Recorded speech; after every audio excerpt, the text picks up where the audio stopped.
Okay, so if you were on the internet at all in 2023, there's just no way you missed this thing. This strange, blue mushroom hat-wearing creature that just materialized out of nowhere and completely flooded your feed. But what is it? Where did it come from? And how in the world did it become one of the biggest memes of the year? And it always came with this weirdly profound chant, repeated over and over again, a phrase that felt like it should mean something deep, especially when it's attached to this bizarre blue cat thing. So what was it? What was the secret sauce that turned this image, which often came with the mysterious Russian word Shailushai, into a global phenomenon? Was it just a random fluke, or was it a perfectly engineered storm of internet culture? Well, let's dive in. Right, so first things first, this thing going viral was not an accident. Its success didn't happen in spite of its weirdness, it happened because of it. It's a perfect example of what some people call post-sense internet culture, where, get this, the whole point is that there is no point. The shared confusion is the joke. And what's really wild is that this whole global takeover, it can be traced back to one single person, a TikTok user named @gojam1, who basically A/B tested their way into virality. And it only took them 24 hours to crack the code. Okay, and you can see exactly how they did it right here. The first post, on August 26th, used all these different color versions of the creature, set to a Dr. Dre song. And you know what? It was weird. It was kind of funny, and it did okay. But the very next day, they changed the formula. That one change, that was the key. By sticking to just the one blue image, swapping the music for this really atmospheric song called The Spectre, and adding that mysterious Russian word, Shailushai, the whole vibe changed. It went from, haha, look at this weird cat, to, wait, what is this? What does it mean? And that question, the one nobody could answer, that was the fuel for the fire. But, the rabbit hole goes even deeper than that. It turns out the image itself has a whole backstory, a history that got completely wiped out when it became a meme. Yeah, I mean, millions of us just called it Smurf Cat and moved on, right? But the truth is, it's not a cat. Not really. And its real story is way, way more interesting than just some random meme. And this is where we get into some seriously cool digital archaeology. See, this image isn't new at all. It's a piece of art called Smurf Sighting by an artist named Nate Hallinan, and he finished it way back in 2014. The meme basically resurrected a digital artifact that had been sitting online for almost a decade. And this is a textbook example of something called context collapse. The internet basically took Hallinan's super thoughtful, kind of scientific artwork and just squashed it, turned it into this simple, weird little character. The original meaning? Poof, gone.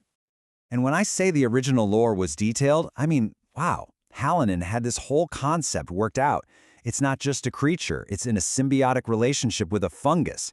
That little hat, that's the mushroom where it literally lays its embryo. It's a hunter, and it's even shown bringing back a snail to feed the fungus.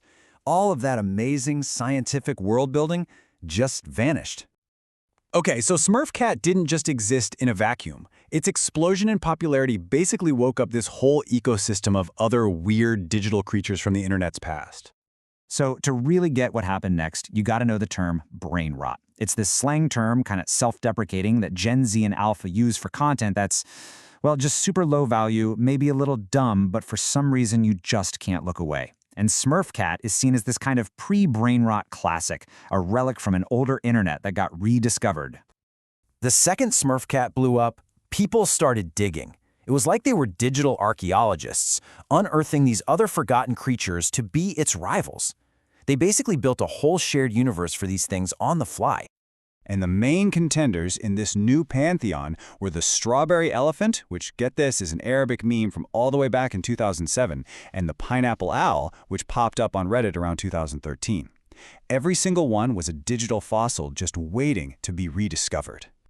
And people weren't just watching this stuff, they were building it. They were creating this whole new mythology with animated rap battles, who would win videos, and these edits that treated them like gods fighting for control of the internet. It was totally spontaneous, collective myth-making for the 21st century. But the story doesn't stop there. Like so many memes these days, Smurf Cat's journey took it from a cultural curiosity to a financial asset. And this, right here, is where the story gets really weird and honestly, kind of brilliant. Yep, you guessed it. The meme went crypto. A meme coin called Real Smurf Cat, Shailushai, launched, bundling up all the pieces of the meme's identity into a token you could actually buy and sell.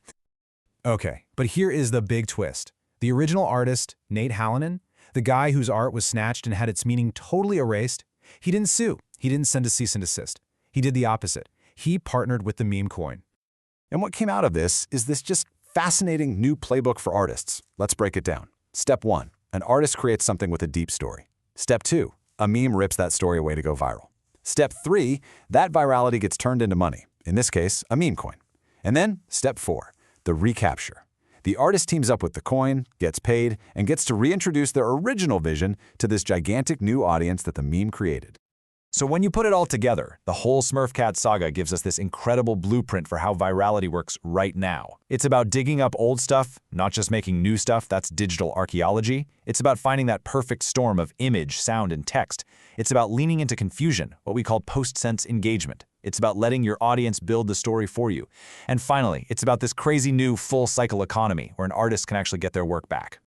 And all of this leaves us with a huge and honestly pretty challenging question about the future of art online.